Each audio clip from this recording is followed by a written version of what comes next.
Hey everyone, welcome back to Crypto Cash. Thank you so much again for joining me here. I hope you're having a great day. We're taking another look here at Near Protocol. I got a lot of requests for this one here recently from my community members. Thank you so much for that. Let's see here. I just want to shout out here who asked for Near Protocol. Soren 1986. Thank you very much. You've been an awesome community member for quite some time. Deeply appreciate you. And I'm sure there's somebody else that asked for Near Protocol. There we go, Costas, if I'm saying that correctly, from a few days ago. So apologize for the delay here. There's been a lot going on this week here and can't catch them all. But what I wanted to look at here, of course, is the back-end liquidation data. If I recall correctly, we have, nope, we'll have to recreate it. Anyways, I'm going to go ahead and pull up some liquidation data here and just kind of take a quick peek at what's going on. I looked at this earlier today when I got a request from my community here for this coin, because I do have a liquidation, basically a channel in our Discord where I provide liquidation charts too. So that is available there if you're curious. Future reference is right here in lick levels or liquidation levels, for example. This is the Near Protocol chart from earlier. As we can see, the liquidation delta is a little high. Actually, no, correction, it looks like the wrong chart. Regardless, we're going to pull the right charts here. Let's go ahead and double check a couple of key factors, work our way down, see what's going on here.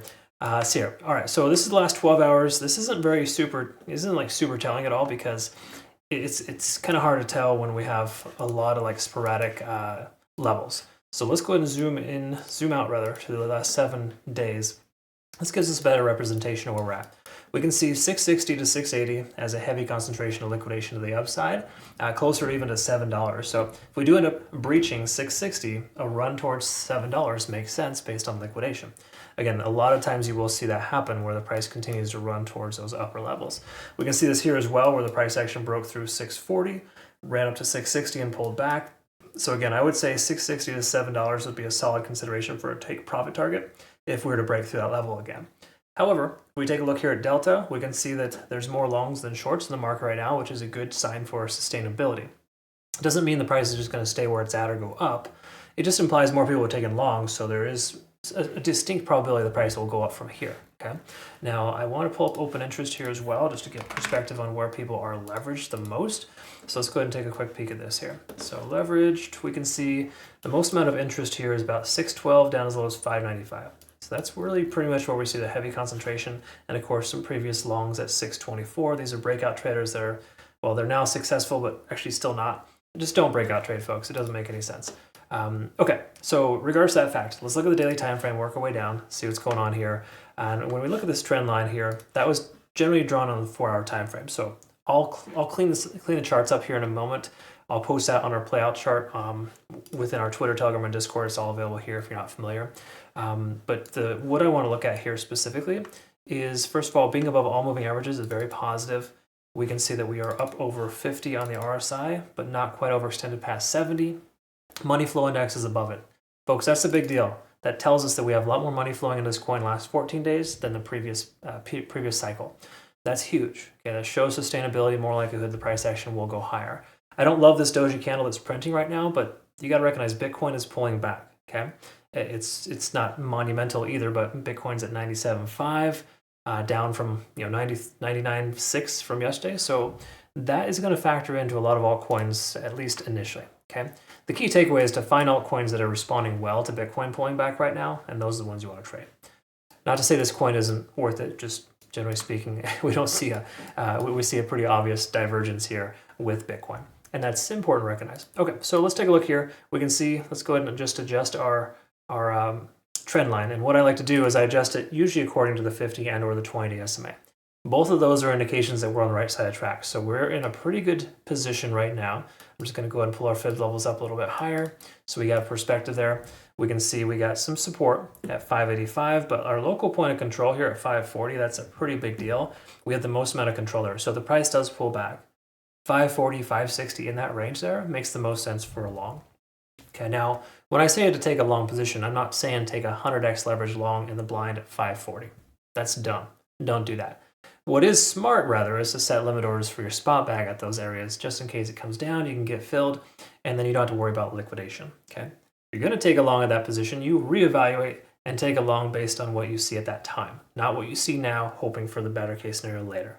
That's just not the way to do it. People stumble and fall in that regard consistently while trading because they don't realize that invalidations occur quite consistently. We'll talk about invalidations too, but we're over 50 on the RSI, still looking positive. Even though stochastic swinging down, we got a MACD divergence on the horizon, and we are more likely than not going to pull back.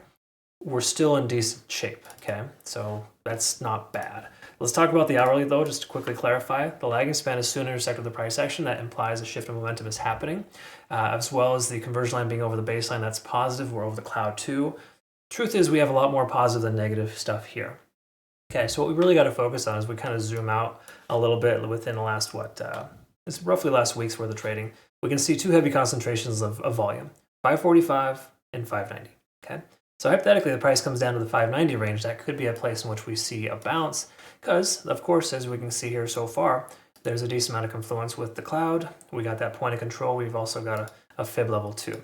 So I would say a long consideration of 575 to 590 would be sensible at this point, pending Bitcoin doesn't make a run towards 95K or lower, okay?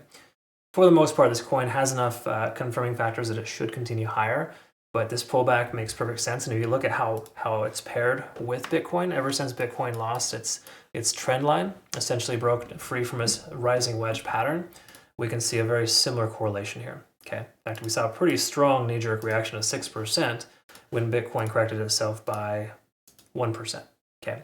So I know the numbers aren't exact, but that's almost a 6x correction. So just know most coins are on the edge of, like, I wouldn't say disaster, but they're on the edge of pulling back pretty significant based on how Bitcoin's correcting itself and just how strong the coins moved up yesterday, okay?